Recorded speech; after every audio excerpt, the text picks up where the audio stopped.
My name is Diana, and I grew up as the princess of a castle. My parents, bless their souls, had more wealth than some small countries, but they instilled in me the value of every penny. Money talks, but wisdom listens, my dad would say, while my mom insisted I learn to budget before I'd even knew how to spell. My luxurious life felt like a fairy tale, until it shattered. At 12, a private jet crash turned my story into a dark reality. Overnight, my grandmother took me in, and we moved to a modest home far removed from the opulence I once knew. This new life was different, where luxury lay in love and care, not material possessions. My inheritance was a distant promise, locked away until I turned 25. So I adapted, learned, and thrived under my grandmother's guidance. College became both my escape and my grounding. That's where I met Alex. He was as far from my world as one could get. A scholarship kid with a heart of gold and a wit sharp enough to cut through any pretense. We clicked in a way I never expected. Bringing him home to meet Grandma was nerve-wracking. I hadn't told him about my money. Better he doesn't know, at least not yet, Grandma advised, and I understood her wisdom. I wanted Alex to love me for who I was, not for my bank account. Grandma, this is Alex, I introduced them, feeling my stomach knot. Nice to meet you, ma'am, Alex said, extending his hand, which Grandma shook warmly. Sit, she urged, her eyes twinkling as she observed Alex's nervousness. So you're the young man who's stolen my granddaughter's heart. Alex blushed, a sheepish grin spreading across his face. Ah, I guess you could say that, ma'am. We sat down, and the conversation flowed more easily than I had dared hope. Grandma shared stories of my parents and my childhood that made Alex laugh and look at me with a warmth that swelled my heart. You've got a good one here, Grandma said, nodding at me while looking at Alex. Takes after her mother, strong and kind. But don't let her fool you, she's got a bit of mischief in her too. I can see that, Alex chuckled, squeezing my hand under the table. The evening continued with laughter and shared stories, and Alex blended into our world as if he had always belonged. He even helped Grandma with the dishes afterward, and I felt certain I had made the right choice in bringing him into my life. As we walked out later, Alex turned to me, a serious look on his face. Your grandma's amazing, you know. Hearing about your parents and your life makes me feel like I understand you more. I nodded, a lump forming in my throat. I'm glad, Alex. There's a lot more to me than meets the eye. He smiled and pulled me into a hug. I'm here for all of it, every layer. It doesn't matter what's in your bank account, it's you I care about. I hugged him back tighter than ever before, feeling a rush of trust. But I also knew the weight of the secret I was keeping, a delicate balance I hoped wouldn't tip. The ride to Alex's parents' house was quiet, filled with a silence thick enough to cut through. I could tell Alex was nervous, his grip tightening on the steering wheel. Are you sure you're ready for this? I asked, trying to break the ice. Yeah, just, my mom can be a bit much. Don't take anything she says to heart, okay? His attempt at reassurance fell short. As we pulled up to the grand, imposing house, my stomach twisted into knots. This was it, no turning back now. We barely made it through the door when Alex's mom, Gloria, made her entrance. Her eyes landed on me like laser beams, sizing me up in a way that made my skin crawl. So, this is the girl you've been hiding, she said, her voice as cold as the marble floors. Mom, this is Alex, he started, but Gloria waved him off. I know who she is. Come, let's sit. I've prepared some tea. Gloria's command was firm, and I felt compelled to follow her as she led us into a living room that felt more like a showroom than a home. Once the tea was served, Gloria wasted no time getting to the point. I hear you were raised by your grandmother. Must have been quite a humble upbringing, she remarked, the word humble dripping with condescension. I clenched my jaw, fighting to remain calm. It was my grandmother who taught me valuable life lessons, important things, not just fluff. Gloria smirked, her lips curling slightly. And your parents? Gone too soon, I hear. Tragic, really. How does one cope without proper guidance? Alex jumped in, clearly uncomfortable. Mom, that's enough. Let's not. It's okay, Alex, I interrupted, feeling a surge of defiance. Yeah, my folks are gone, and it was tough. But I got through it. It made me who I am. Gloria sipped her tea, her gaze unwavering. Interesting. And what about your future, dear? Any plans, or are you just riding along on my son's coattails? That stung. I took a deep breath, reminding myself why I was there. I've got plans, big ones. And I don't need to ride anyone's coattails to make them happen. The air was thick with tension, and I could feel it tightening around us. Alex, bless him, tried to change the subject. Mom, let's not do this. We're here to enjoy each other's company. Gloria set down her teacup with a deliberate slowness. I'm merely trying to understand the woman my son has chosen. You can't fault a mother for caring about her child's future. It felt like a never-ending tug of war where neither side was winning. Just when I thought I couldn't endure any more, Alex's sister Lily made her entrance. Her curious eyes held an edge of judgment that mirrored their mother's. So, you're the famous girlfriend. Heard a lot about you. Though not all of it good, Lily said, her voice dripping with disdain. I opened my mouth to snap back, but Alex stood up. That's enough. Both of you, we came here in good faith to share a part of our lives with you. If you can't respect that, then maybe we should leave. The rest of the visit was painfully awkward. Conversations felt forced, and every laugh was a little too loud.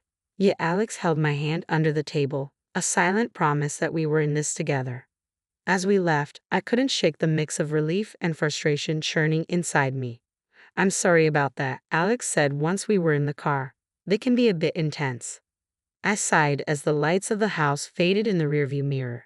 It's not your fault, but man, your mom and sister. There's something else, I said, shaking my head. Alex let out a sad chuckle. Yeah, they are. But hey, we survived, right? Survived and stronger. I leaned my head against the window, looking up at the clear night sky filled with shining stars.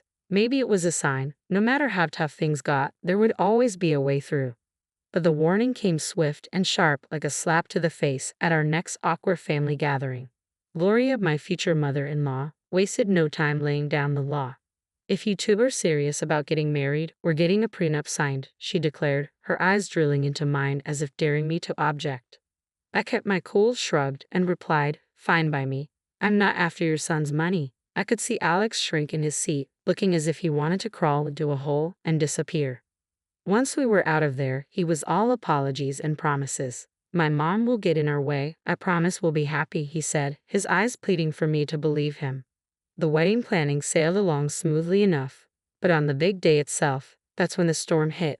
Lily, my soon-to-be sister-in-law, got more than a little tipsy and decided it was showtime right in the middle of our reception. She staggered to her feet, glass in hand, slurring accusations loud enough for everyone to hear. This one's a gold digger. Doesn't know the first thing about our kind of life. Illiterate, trying to snag my brother's cash. Her antics didn't stop there. She went on to harass guests with behavior that wasn't even fit for polite society. My face flushed with hot anger and humiliation. Without a second thought, I pulled out my phone and called the cops. This drama needed an audience, and I wasn't about to let Lily's performance go unchecked. The aftermath was a hurricane of accusations and threats. Gloria vowed revenge for the disgrace I had brought upon their family. You've made a mockery of us. The press will have a field day with my daughter's antics, thanks to you. Alex was caught in the middle, trying to play peacemaker in a war that had no room for neutrality. I saw the strain in his eyes and the way his shoulders sagged under the weight of his family's drama. He wanted to keep us afloat, but I stood my ground, my resolve hardening. This wasn't just about me anymore. It was about drawing a line and refusing to let wealth, or the lack thereof, dictate how I was treated. As the dust settled and the night grew quiet, Alex and I sat amidst the wreckage of what was supposed to be our happiest day. I'm sorry, he whispered, but I could only think of how far we had to go.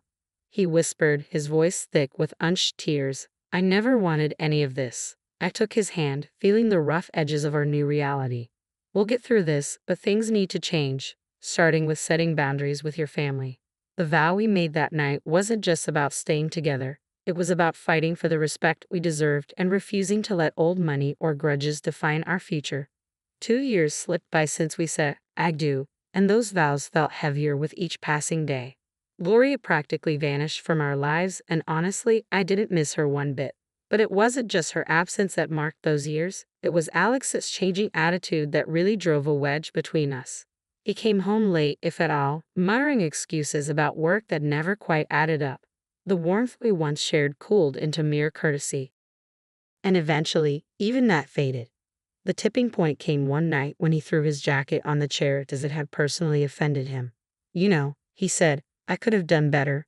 married someone with a bit more class, more in line with my circle. His words stung like a slap, leaving me gobsmacked. I wanted to scream, to remind him of the fortune I had inherited, but Grandma's voice echoed in my head, urging me to be patient and to see Alex for who he truly was. So, I swallowed my truth and my hurt, biting back tears. I thought maybe, just maybe, if we had a child, it might bridge the gap between us, remind him of the love that brought us together. Alex, don't you think it's time we considered having a baby? I ventured one evening, hoping to ignite something in the man I once loved. His reaction was like a cold shower. A baby? Now, don't be ridiculous. We're not ready for that, not by a long shot. That conversation crushed me. It wasn't just his refusal. It was the disdain in his voice, the way he made it clear that what I wanted, what I thought could save us, was nothing but a foolish fantasy. Days turned into weeks, and those weeks into months of silence, living side by side but feeling more like strangers. Each rude remark, every late night, added another brick to the wall between us. I confided in Grandma, pouring my heart out over cups of tea that went cold before I could finish them. He's not the man I married, Grandma. I don't even know if he ever was. She listened, her eyes reflecting sadness and understanding. You can't make someone be who you want them to be, darling. Sometimes we see what we want to see until we can no longer ignore the truth. Her words, though heavy, carried a sliver of relief. I wasn't crazy. I wasn't asking for too much. I just wanted a partner, someone who saw me as an equal and respected me. But as the days passed, it became clear that Alex wasn't that person anymore, if he ever had been. The thought of leaving crossed my mind more times than I cared to admit, but every time it did, I pushed it away, hoping against hope that something would change, that the man I loved would find his way back to me. I went all out for Alex's birthday bash, hoping to reignite the spark in what had turned into a pretty mundane marriage. No expense was spared, and the guest list was a who's who of our closest friends. Notably absent were Gloria and Lily, my mother-in-law and sister-in-law. Their drama was the last thing I needed to ruin the night. For a moment, Alex was in high spirits, soaking in the adoration and well wishes from everyone. It felt like we were back in our honeymoon phase, surrounded by laughter and inside jokes. But that bubble burst the second Gloria and Lily crashed the party uninvited, clearly expecting to be welcomed.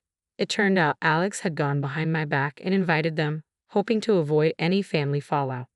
Their presence shifted the atmosphere, turning it tense. Lily, in true form, made a beeline for the drinks, dressed in an outfit that practically screamed, "Look at me," and not in a good way. Gloria's snide remarks flew under the radar, each one a veiled jab at me or our marriage. As the night wore on, Lily's antics escalated, fueled by champagne and a desperate need to be the center of attention. She launched into a rant about how I didn't fit into their family, how I was unworthy of their name. It was a mess, and Alex was nowhere to be found, too busy playing the good son to notice the circus unfolding around him. The climax of the evening came when Lily, a few sheets to the wind, decided to air out some dirty laundry. Waving around some documents, she slurred out insults, each word cutting deeper. The spectacle ended with her stumbling into the pool, documents flying everywhere, turning what was meant to be a celebration into chaos. I rushed over, driven more by curiosity than concern, and began gathering the scattered papers. My heart sank as I pieced together the truth. They were divorce papers signed by Alex. Each signature felt like a punch to the gut, a betrayal that left me numb. Standing there, the reality crashed over me. My husband, the man I had promised to spend my life with, had decided our journey was over without even a word. The party around me faded into a blur as I clutched the documents, Alex's signature glaring up at me, confirming what I didn't want to believe. This wasn't just a party to remember. It was the end of everything I thought we had. In the aftermath of the pool incident, I sought clarity amidst the chaos. My heart raced as I approached Alex, holding the soaked documents that had unwittingly unveiled the truth I wasn't prepared for. "Alex, what's this about?" I demanded, my voice stronger than I felt as I thrust the divorce papers toward him. Before he could respond, his mother interjected, her smugness making my skin crawl. "Oh dear, looks like your little scheme didn't work out, did it? Alex is leaving you. You thought you could trap him with a baby for his money." I stared at Alex, searching his eyes for any trace of the man I married, but he couldn't meet my gaze. His silence spoke louder than words. With resignation, I signed the divorce papers. They were just a formality now, closing the chapter of a book I no longer wished to be part of. As the dust settled, Grandma approached, her presence a calming force. She didn't need to say anything. Her eyes conveyed volumes of empathy, understanding, and unspoken support that bolstered my resolve. Then she revealed the truth, not just to me but to everyone present. "She doesn't need any of your money," Grandma declared, her voice steady and strong. "In a month, she'll turn 25 and inherit a fortune far beyond what you could imagine. She's been raised to value people over wealth, to seek genuine connections rather than financial gain." The room fell silent, the weight of her words hanging in the air. Gloria's face shifted from smugness to shock, then to a desperate greed as she scrambled to backpedal, her apologies transparent and insincere. Alex, too, suddenly seemed eager to rewrite the narrative, insisting his intentions had never been to hurt me, that he was merely influenced by his mother. But it was too late. The veil had been lifted, revealing the stark reality of our relationship and the motivations behind it. I met their apologies with a quiet smile, not out of forgiveness, but from a newfound inner peace that came from understanding my worth, independent of the wealth that awaited me. "You've shown me your true colors," I said, my voice imbued with strength. "And as for surprises, well, I've prepared another one for you." At that moment, a loud honk echoed through the tension outside. A sleek luxury car rolled up to the gate, the one I had secretly bought for Alex as a surprise. The irony wasn't lost on me. I couldn't help but let out a bitter laugh as I excused myself to step outside and confront the final act of this drama. There it was, the epitome of luxury on four wheels, a symbol of the love I thought we shared, now just another piece in the game of pretense and betrayal. Without a second thought, I slid into the driver's seat, the leather cool and unyielding beneath me, much like my resolve. Grandma, ever my rock, joined me, her presence a silent testament to the strength and dignity that ran in our blood. Turning to face the house, I felt ready to take the next step. I spotted Alex and his mother at the door, their expressions a mix of confusion and disbelief. "From now on, everything goes through my lawyer," I called out, my voice clear and stripped of the warmth it once held. "And don't worry about my stuff. I'll have a courier pick it up." Their faces, once smug and self-assured, transformed into a portrait of realization and loss, not just of the wealth they coveted, but of the person they had underestimated. With that, I turned the key in the ignition, the car's engine purring to life, a sweet sound that promised freedom and new beginnings. Grandma and I exchanged a look, a silent agreement that this was the first step toward a future unburdened by deceit and manipulation. After the revelations and dramatic exits, the air felt clearer, as if the truth had not only exposed their greed but also cleansed the path ahead. It wasn't long before the first test of my newfound resolve came knocking, or rather, calling. The phone rang, its shrill tones slicing through the calm like a knife. On the other end was none other than Lily, her voice dripping with an unfamiliar sweetness. "Hey, I just wanted to clear the air between us. We're practically the same age, right? We could be friends." I couldn't help but let out a short, disbelieving laugh. The contrast between her sugary tone and the disdain she usually exuded was striking. "Friends?" I echoed, the word feeling foreign. "You mean like how friends don't badmouth each other at parties or try to humiliate each other in front of everyone?" There was a pause, and I imagined the gears turning in her head as she searched for a response. "Well, you know, water under the bridge and all that," she attempted feebly. "Water into the pool, you mean?" I shot back, unable to resist the jab. The silence that followed was telling. It was clear my refusal to play along had derailed her plans. "Fine, be that way," she snapped, her veneer of niceness crumbling. "You'll regret this." I hung up, feeling a mix of amusement and sadness, a stark reminder of the facades people wear and the lengths they'll go to when faced with the consequences of their actions. The temptation to retaliate lingered, a nagging thought in the back of my mind. I posted a video on social media of her falling into the pool, and it went viral like wildfire. Within an hour, 1,000 people had liked it. My sister-in-law became an internet sensation. She tried to call me, demanding I take it down, but I just blocked her. I was done with her fake sweetness and nasty attitude. A week later, my phone rang with a number I knew all too well. It was Gloria. Her voice was unnaturally sweet, offering an olive branch she hoped I would grasp. "Let's put the past behind us for Alex's sake. Can't we reconcile?" she suggested, as if the wounds were mere scratches that could heal with a band-aid of words. No, Gloria, that ship has sailed, I replied, firm but not unkind. There was no anger in my voice, only a resolute peace. I wish Alex well, but our paths are diverging. I'm looking forward, not back. Not long after, Alex made his own attempts at reconciliation. One morning, I found a bouquet of flowers on my doorstep, the card bearing a simple, "I'm sorry. Please come back." The sight of them sparked more anger than affection. Without a second thought, I tossed them into the trash. His efforts didn't stop there. He showed up unannounced, hoping to talk things through, but I wasn't the same person he had left behind. His presence, once a source of comfort, now felt like an intrusion. One evening, as he made yet another uninvited appearance, I met him at the door with a resolve as hard as steel. "If you don't stop this, I'm going to the police," I warned, my voice steady and firm. "Your apologies can't undo what's been done. It's over, Alex. Really, it's over." The gravity of my words finally seemed to reach him. His shoulders slumped, and with one last lingering look, he turned and walked away. That was the last I saw of him. In the time that followed, I immersed myself in charity work. It became my passion and my purpose. Helping those truly in need and connecting with people who valued kindness over wealth brought me a joy I hadn't known I was missing. Living with Grandma, I found peace in our quiet routine. We'd sit together, planning our next project, our next way to make a difference. During these moments, I realized this was where I was meant to be. I had no illusions about the road ahead. It would be fraught with challenges, perhaps even heartache. But I also knew it would be filled with joy, moments of unbridled happiness, and the kind of love that enriches the soul. So I live my life looking forward, not back. I work, I help, and I hope. I believe in a future where I'll find true love, not defined by wealth or status, but by genuine connection. And yes, one day I'll have those 3 beautiful children I dream of. For now, though, I'm content, building a life of purpose surrounded by love that asks for nothing in return. This isn't just the end of a chapter, it's the beginning of a whole new book, and I'm the one writing it.